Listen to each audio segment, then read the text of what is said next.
Good morning, everyone. My apologies for not being there in person, but I thank the Indian Heart Rhythm Society for the opportunity to present before you. The objectives of our talk will include a brief summary about what a normal ECG looks like, what are the variants of the same, what is sinus node dysfunction, chronotropic competence and incompetence, and what's the clinical relevance, and how do you make clinical decisions based on exercise testing a patient, and finally a brief word about sinus arrhythmia and slow and fast rhythms of the sinus node. As you already know by Dr. Jaswal's talk, that the sinus rhythm as such is a snapshot of leads placed over 12 different locations over your chest wall, and the patterns they give rise to are responsible for what we call the modern day ECG.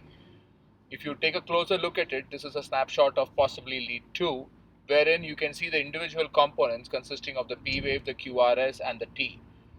You get some things called as the PR interval, the QT interval, the PR segment, and the ST segment.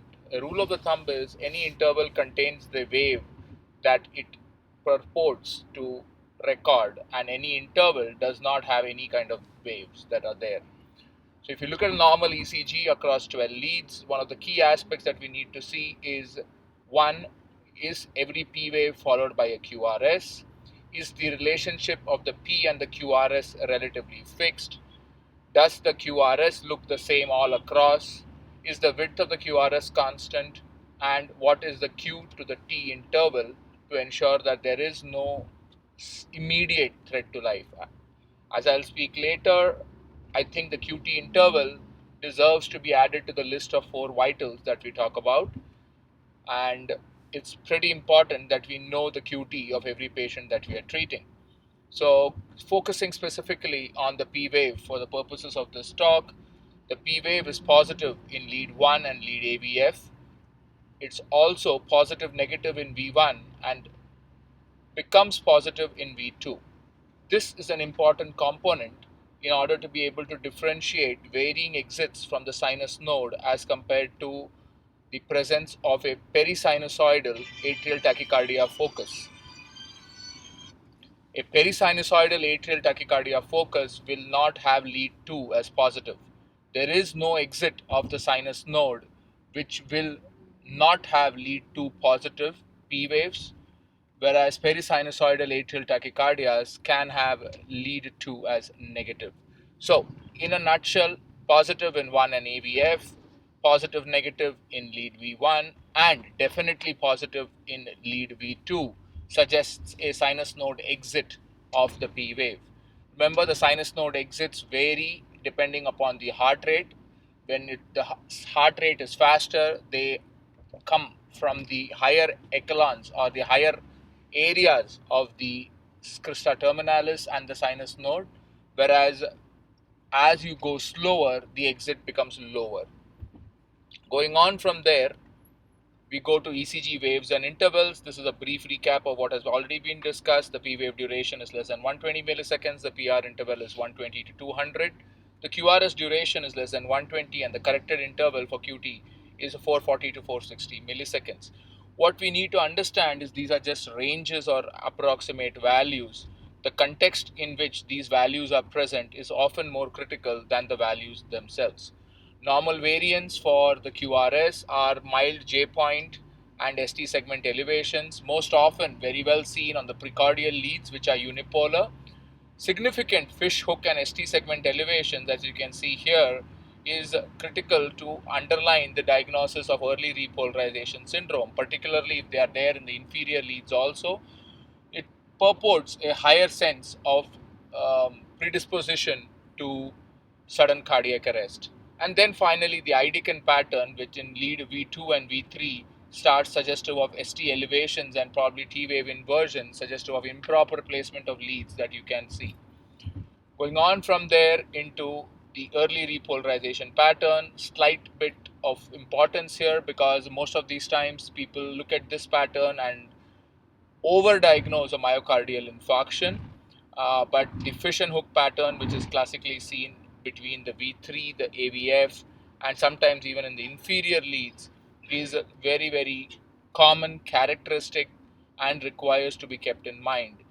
These patients often present with some form of atypical chest pain, and hence history is extremely critical in being able to diagnose whether it is the onset of an ST elevation myocardial infarction or just an early repolarization pattern. Really, it is the atypicality of the T wave and the ST segment elevation along with the fishhook pattern that is key to recognizing this. Going on from there, as promised, we come back to QT prolongation. One of the most important things to know on the ECG while diagnosing QT prolongation is to figure out how to measure the QT itself. When the rhythm is abnormal, as you can see on this ECG, where there is atrial fibrillation with a fairly rapid ventricular rate, averaging QT across various RR intervals is important. The way to measure the QT is to look at the tangent to the ST segment or the tangent to the isoelectric line following the T wave, which is again in various forms of T waves, very critical to know where to measure. For example, if you have a biphasic T wave, the end of the QT interval is not here, it's actually the tangent, the sharpest slope tangent here. So, very important to know where to measure the QT whilst measuring it, and lead 2 and lead V4, V5 are the typical waves or the leads in which we like to measure them. Going on from there, going on to this particular ECG, again, let's take a look at it.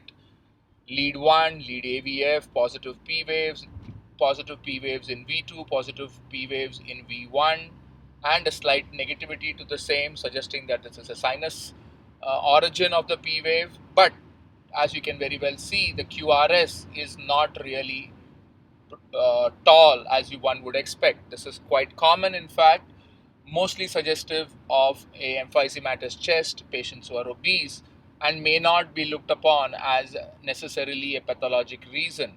However, the observation of low voltage QRS complexes need to be made here and kept in mind, and other pathologic alternatives for the same should be ruled out based on the clinical evidence at the time of presentation. Compare that to this ECG, where again you can see the P waves that are positive in lead 1 and lead AVF, but very clearly, as you can see, the amplitude of the QRS keeps varying from beat to beat, suggesting that the heart is essentially moving within the pericardium, most commonly due to massive pericardial effusion. This is a life-threatening condition and can be actually managed very well if you recognize the ECG pattern for the same. Um, just doing a typical pericardiocentesis can actually help this patient. Uh, Another ECG where you have a 23-year-old male typically, or a young active person, or an elderly gentleman who's had a lot of physical work present with this kind of ECG for referred evaluation to the EP clinic. Again, looking at the P waves there is a consistent relationship of the P wave with the QRS. The PR interval is consistent. Lead 1 and AVF, however, are not positive. Lead 1 is positive, lead AVF is negative, leading us to the observation that this is not really a exit of the P wave from the sinus node. This suggests that the P wave originates at a location other than the sinus node, and looking at leads 2, 3 and AVF where the P wave is negative suggests an inferior to superior activation of the atria. Across the pericardium, again, lead V1 is fully negative, although lead V2 is positive, suggesting a right-sided origin of the P wave. You do see variable morphologies of P wave across the pericardium. This is a non-sinus origin of the P wave, and in the absence of any symptoms, need not be evaluated any further. Usually, exercising the patient brings about the firing of the sinus node, thereby suggesting that the patient is actually normal and no abnormality is present on the ECG. These are typical in patients with high vagal tone, and as you shall see in slides to come, vagal tone plays a very important role in evaluating sinus node dysfunction. This is the low atrial rhythm, P wave inverted in the inferior leads. Rates are between 40 to 100 per minute, asymptomatic patients, and treatment is usually not necessary. Take a look at this ECG again. You see some irregularity referred to you for evaluation.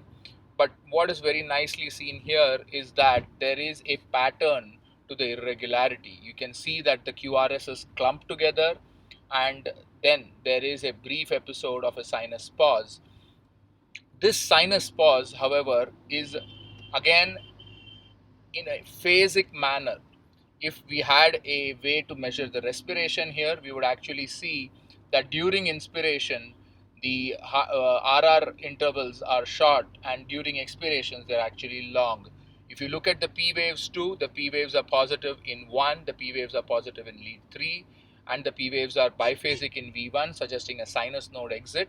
It's very critical to do this exercise every time to not miss atrial premature extra beats. But now that we've confirmed that the output or the activation location of the atria are from the sinus node, this is sinus arrhythmia, autonomic governed phenomenon where in younger patients, technically one of the hypotheses is that when you inspire with the higher oxygenated blood in the lungs, it allows for more heartbeats to be there to allow for better oxygenation. As we grow older, this goes away and reappears only if there is certain pathological conditions like digitalis toxicity. Very important to remember or see this. This is very easily mistaken for abnormal atrial rhythms or atrial arrhythmias, and quite often even started on anticoagulants, considering it to be atrial fibrillation. The two forms, as I mentioned before, are the respiratory and the non-respiratory. In the respiratory form, the heart rate increases during inspiration and decreases during expiration. If you hold the breath, the arrhythmia goes away. In the non-respiratory form, the phasic variation is not related to respiration. It's usually seen in elderly patients and patients having digitalis toxicity and increased intracranial tension.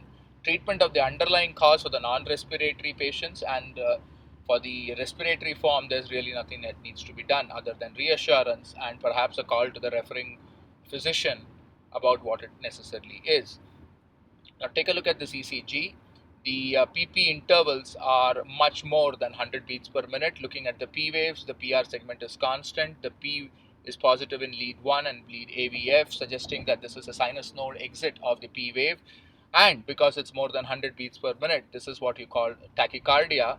And because the P wave is from the sinus node, it is sinus tachycardia. This, in the right situations, is just a normal response to activity or to stress or to neurological influences on the heart.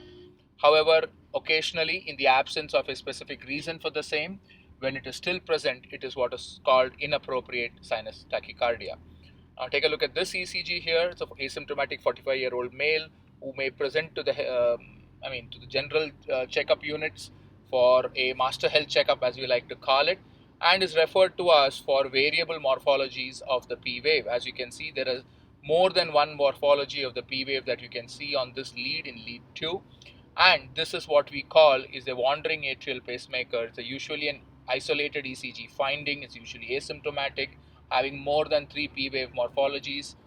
The rates are more than up to 100 beats per minute. It's not necessarily a tachycardia. The PR interval may have minor variations, and this definitely does not require treatment. What is critical here is to realize that this is just a phasic variation governed by autonomic tone and does not really have any pathological significance. Going on from there, this typical ECG, that you can see a slow heart rate and probably forms about a tenth of all the referrals to the electrophysiology unit, is essentially sinus bradycardia. Sinus again because one AVF are positive, lead 1 is a positive negative, and lead V2 V1 is positive negative and lead V2 is positive. But as you can see very well, it's not only the sinus bradycardia that's important, it's the context in which that we look at sinus bradycardia and the causes for the same that are important.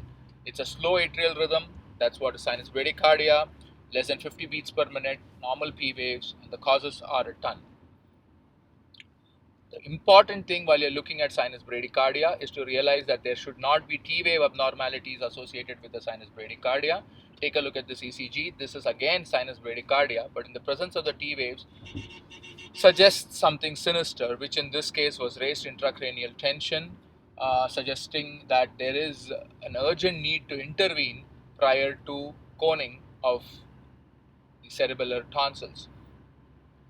Taking a look at this ECG again, you can see a brief sinus pause as your first observation on this ECG. Upon looking further, you can see the P wave exit is consistent with the sinus node P wave exit, and therefore the pause that you see is not a pause caused by an atrial premature complex, but in fact a pause that is caused by cessation of the sinus node. Looking at the width of the pause, it's twice the width of the normal PP interval, suggesting that this is sinoatrial exit block, where there is a block between the sinus node and the atrium. It manifests as a dropped P wave, distinguishing it from a blocked PAC. You can have variables, various subdivisions of the same, but the only one that you can see on the ECG is a second degree sinoatrial block that is present. This is very clear. There is suddenly a loss of the sinus P wave without any P waves to follow, suggesting that this is sinus arrest. And this is another form of abnormalities within the sinus node. One of the more commoner ECGs that you will see is an ECG having atrial flutter with a sawtooth baseline on the ECG, sudden cessation of the arrhythmia, a sinus pause, and then finally lack of the sinus node to respond or give out a depolarization wave suggesting sinus arrest. This is the spectrum of what is called tachybrady syndrome, and as with us, with an aging population, very important to diagnose, especially because managing this patient with medications might actually prove to be a problem. You have to manage the sinus bradycardia or the sinus arrest and the tachycardia, and so treating the patient initially with a pacemaker might be a better choice rather than trying to ablate the atrial rhythm, particularly because during the window period, one might have to use medications to control any post procedural early recurrences of the atrial arrhythmia. It's a commoner finding. We need to look for it, and again, substrate is what decides how we manage this further. On an ECG, if you generally see a sinus pause, even though the patient may have symptoms, it's very critical to kind of review the following points. You need to see what time of the day the sinus pause is present. If you need to see the patient has been complaining of symptoms, have the symptoms been present during the pause or they are unrelated to the pause? What is the heart rate range at other times, especially if you put on a Holter? An assessment of the AV interval and the exercise response. The reason why I need to see a time of the day is that brief sinus pauses are extremely common at night, and sometimes due to grinding of teeth, these sinus pauses can actually be very long. If patient has symptoms but the sinus pause itself does not correlate to these symptoms, putting a pacemaker in may not relieve the patient of his symptoms, and hence it's very important for us to tell the patient that we are treating the sinus pause and not the symptoms. Heart rate range at other times may give us context as to when the sinus pause is present or the sinus bradycardia is present, because if the heart rate range is limited at other times during the day, and especially if the AV interval is also prolonged to a first degree AV block, it might actually suggest vagotonia rather than a sinister cause of the sinus bradycardia. Coming to exercise response, any patient with sinus bradycardia, if there is the ability to exercise and run on a treadmill, I prefer putting them on that. So when you look at the response to a treadmill, either the heart rate will increase more than 80% of the target heart rate, or the heart rate does not increase. The time it takes for the heart rate to increase decides the amount of exercise that the patient has been doing. So essentially you get a 2x2 box where you may or may not have either of or have both of heart rate achieved and exercise tolerance evaluations. So when you have a good exercise tolerance and the heart rate achieved is more than 80% of the target heart rate, this is a normal response. This is a normal patient. The sinus bradycardia is just a manifestation of the health of the patient. However, if the heart rate achieved is greater than 80%, but the patient does not have a good exercise capacity or hasn't exercised enough, then this is most likely to be deconditioned. It's a very common condition for which patients are evaluated quite frequently, and most often can be because of an inability to increase the exercise capacity because they're just not used to it.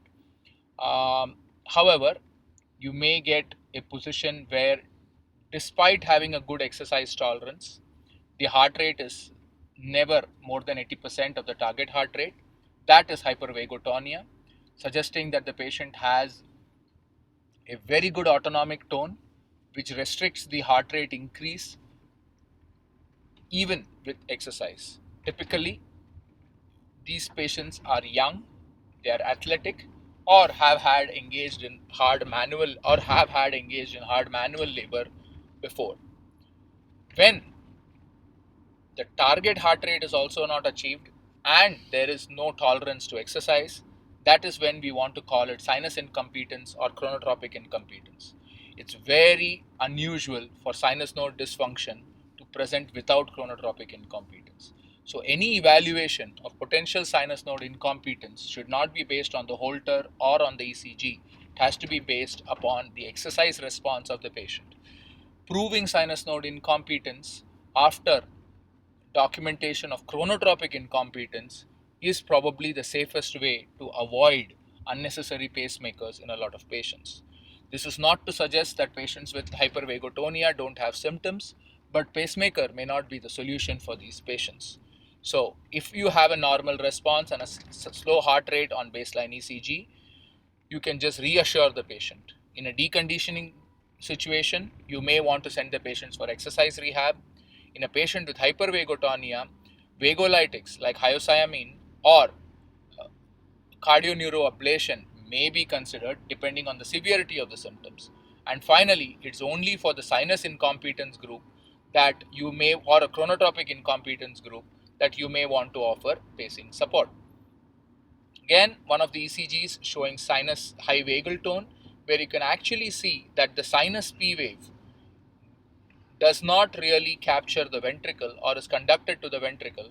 It is in fact the junction or the AV node that starts firing faster than the sinus node itself, and this presents in like a concertina effect where you get the P wave that comes in, conducts, captures the atrium, goes down to the ventricle.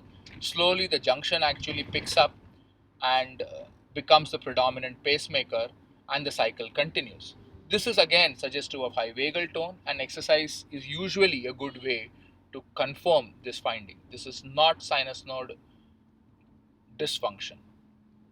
Similarly, a lot of patients might present with just a vagal tone without the presence of sinus P waves across the ECG, and it is only the exercise response that decides whether the sinus node is abnormal or there is indeed a high vagal tone. Now compare those sinus pauses with the pause that you see here. Looking closely, the P wave itself, the P wave is different, and this is a premature atrial contraction with the resultant pause that happens after the P wave has depolarized the right atrium, and it's not a dysfunction of the sinus node itself. Take a look at this ECG. Again, we see sinus pauses, but as mentioned previously, in this case, it's an it's a set of abnormal P waves related to an atrial tachycardia which ceases and leads to the sinus pause rather than an abnormal single P wave itself. These are sinus pauses which are secondary to abnormal rhythms, not sinus node dysfunctions. There may be underlying sinus node dysfunction in these patients, but that needs to be proved with an exercise test rather than opined on the basis of this ECG. It's critical to know the existence of sinus node dysfunction in these patients because most of the medications that we give for treating the atrial arrhythmias might actually themselves induce sinus node dysfunction. As I mentioned before, sinus tachycardia, let's come back to that. Sinus P waves are present, and this is tachycardia, but context is important for the presence of tachycardia. If there is a lack of cause of the sinus tachycardia, where it is present at rest, maybe greater than 100 beats per minute during the day and greater than 90 beats per minute at night on a Holter, it may be called inappropriate sinus tachycardia. This is a diagnosis of exclusion and needs to exclude all the common causes of sinus tachycardia that we know. Recently, it is highlighted owing to autonomic abnormalities post viral infections, especially with long COVID. It's critical to know about this because this may also be associated with hypotensive responses on a ambulatory 24-hour blood pressure and might cause significant uh, quality of life perturbations. In summary, therefore, recognizing a normal ECG is important. what is very critical is to know where the heart is being activated from, and therefore the focus remains on the P wave, its morphology, its axis, and how it should look. The normal P wave is one that we need to diagnose right off the bat. Exercise response is the way to go prior to diagnosis of sinus node abnormalities of any kind. It helps us figure out autonomic imbalance or increased autonomic tone. And finally, for any kind of diagnosis in terms of sinus node abnormality, context is key.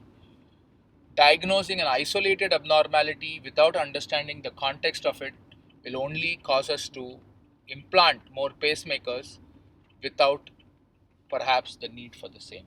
Thank you for your patient hearing. I'm happy to take any questions at the offset.